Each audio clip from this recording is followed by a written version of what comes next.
સમય time will destroy everything and everybody on this planet. સમયથી મોટું કોઈ પરિબળ છે જ નહીં. બધાનો અને બધી વસ્તુનો નાશ સમયની સાથે થઈ જ જાય છે.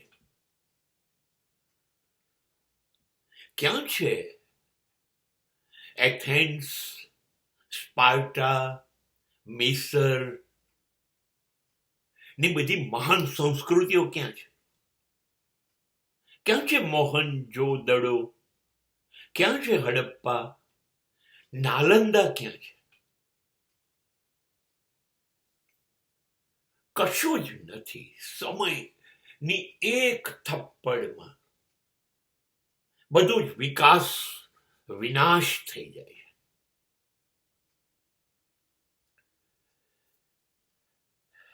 ક્યાં ગયા Socrates, Plato, Aristotle, Jesus, Buddha, Mahavir, Ram, Krishna, Shankaracharya, Sikandar, Genghis Khan, Hitler, Churchill, Mao, Stalin, આ બધાના નામથી ગજબ પરિવર્તનો દુનિયામાં આવ્યા હતા. એક વ્યક્તિ એક ગજબની વિચારધારા બન્યું હતું. ક્યાં છે આજે? બધું જ ખોવાઈ જાય છે. સમયની થપ્પડ બધું ભૂલાવી દે છે. તો પછી મારી પ્રતિષ્ઠા, મારી સત્તા, મારી સંપત્તિ, મારી સમૃદ્ધિ એક જ ક્ષણમાં માટી ભેગી કરી દે તો સમયને વાર નહીં લાગે.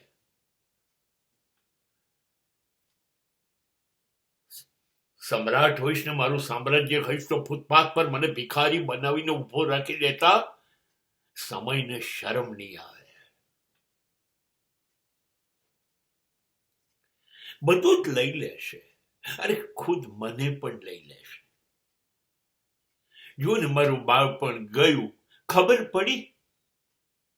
યુવાની ગઈ, ખબર પડી? સમય લઈ ગયો બાળપણ અને યુવાની. લાઈને મૂકી દીધા પ્રૌઢત્વ અને વૃદ્ધત્વ પર. ખબર પડે છે, પડવા દીધી સમયે કે આંખ નથી જોઈ શકતી, કાન નથી સાંભળી શકતા, બોલવા જઈએ તો જીભ તોતડાય છે, મન હવે બધું જ ભૂલી જાય છે. ખબર પડી, અહીંયા પહોંચી ગયા. છાતી કાઢીને અક્કડ ચાલતા હતા. આજે એ છાતીમાં ધબકારાને નિયમિત રાખવા માટે ડોક્ટરોની ગોળીઓ લેવી પડે છે ને સલાહ. એ ચાલ બદલાઈ ગઈ. એ પગ ધ્રુજવા માંડ્યા. એ હાથમાં ધ્રુજારીઓ આવી ગઈ. સમય આ બધું લઈ ગયો. બસ થોડાક શ્વાસ બાકી છે અને પછી આ શરીર પણ લઈ લેશે. અને જયારે આ શરીર જ નહીં રહે તો શું નામ, શું ધર્મ, શું જાતિ, શું શિક્ષણ, શું લાયકાત, શું પ્રતિષ્ઠા? કશું જ નહીં રહે. કશું જ નહીં રહે. સંસાર, સમાજ છોડો. મને મારા પોતાના જેને હું કહું છું એ પણ યાદ નહીં રાખે. જેવી મારી રાખ મારા અસ્થિ નદીમાં વિસર્જન કરી દેશે એ પછી શ્રાદ્ધના દિવસે ફોટા ઉપર હાડ ચડશે. સમય બધું ભૂલાવી દેશે. જીવતો જાગતો માણસ જમીનમાં દટાઈ જશે અને કાં તો આગમાં ધુવાડો બની જશે અને પછી ફોટામાં લટકતો હશે. સમય બધું જ ભૂલાવી જશે. માન, સન્માન, લાગણીઓ, પ્રેમ, નફરત બધું જ ગુમાવી દે છે. સમય પાસે એ તાકાત છે. वक्त के दिन और आज, वक्त के कल और आज, वक्त का हर शय पे राज. आदमी को चाहिए वक्त से पाबंद रहे.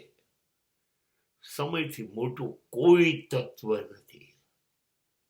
ખબર છે ને, અર્જુનના ગાંડીવથી ધ્રુજતી દુનિયા એ જ અર્જુન ગાંડીવ સાથે 5-6 ભિખારી જેવા મુફલીસ ગુંડાઓના હાથે હારી જાય.